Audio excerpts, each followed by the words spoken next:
The City of Johannesburg has confirmed that methane gas led to an underground blast which damaged Lilian Ngoyi Street about 2 weeks ago.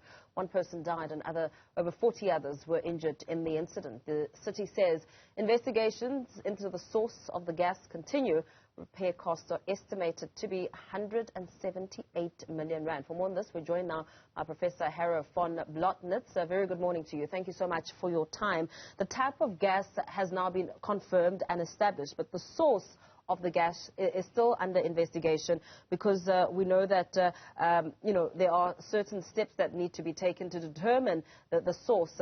What in your mind do you think are some of those steps that need to be established first before a proper answer is given in terms of what and how this all happened? Good morning, Paul. So the gas has been established to be methane according to the briefing that was given this week. Yes. And there were 3 potential sources mentioned in the briefing. The report itself has not been made public, so I don't know much more than you and your viewers and listeners. But one of the potential sources of methane in city underground systems is sewage. When sewage is stagnant, there is biological activity that degrades it into this gas methane. But there are also potential natural sources. Methane is called natural gas, and it does occur underground naturally from degradation processes from organic materials that were deposited millions of years ago. And in terms of just asking the right questions and understanding some groundwork, what needs to first be established before the source is even determined? Well, that really needs experts who have done similar investigations before to develop their methodology to try to identify which of the sources it could be. And I believe the city has hauled in various experts. Sewer explosions are actually not that uncommon. They have occurred in other cities, and even this year, the briefing mentioned there had been 2 other sewer explosions, or rather underground explosions in cities before. How to go about tracing whether this is of recent biological origin, i.e. from a sewer or historical, that might require some very specialized analyses such as isotope analysis. If there are sufficient quantities of the gas sample available, then a very specialized laboratory might be able to fingerprint it. Yeah.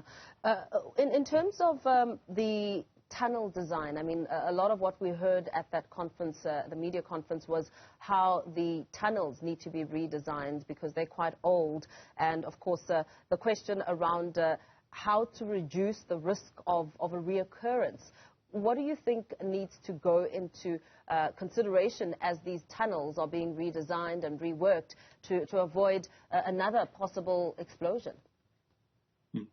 Engineers work to design standards, and the tunnels under the pavements in Johannesburg were built to older standards.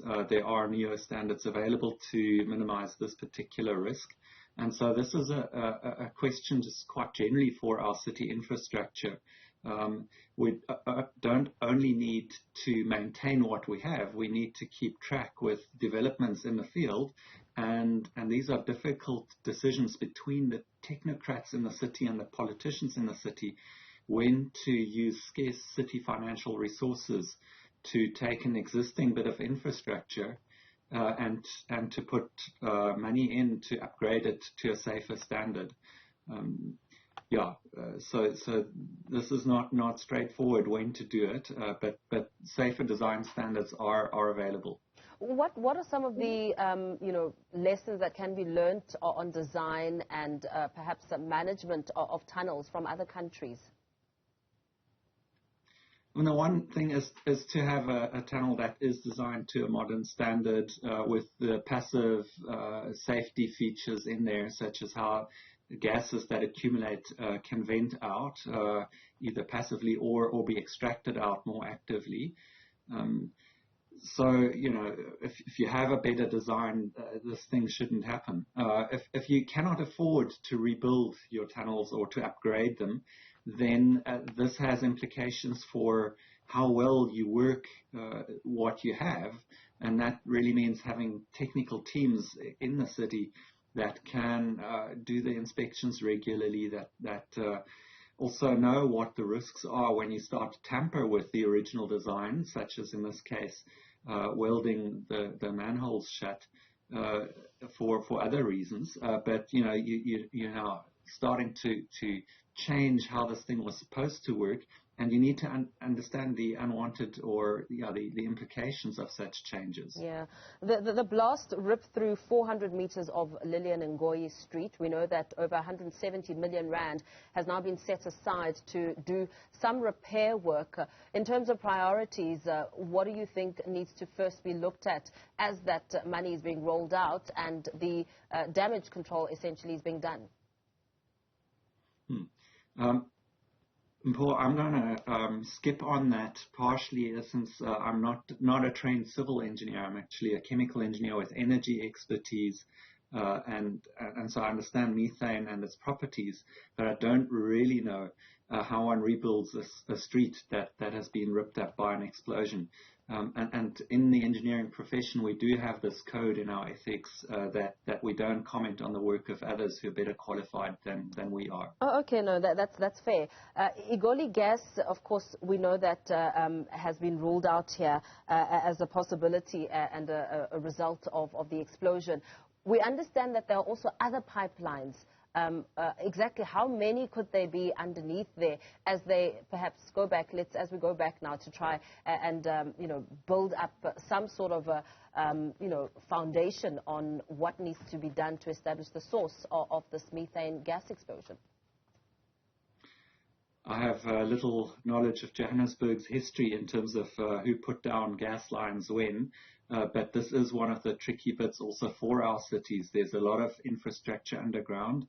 Somebody should have kept record of that in the archives, and that should have been digitized into modern geographical information systems with layers and layers of infrastructure so that I can look this up. To what extent the city has such a digital map of what's happening underground, I don't know, but it's a good question one should ask them. The various players who have infrastructure down there, that all should these days be possible to consolidate into one information system. Professor Harro von Blottnitz, chemical engineer at the University of Cape Town, thank you so much for your time. Let's leave it there for now.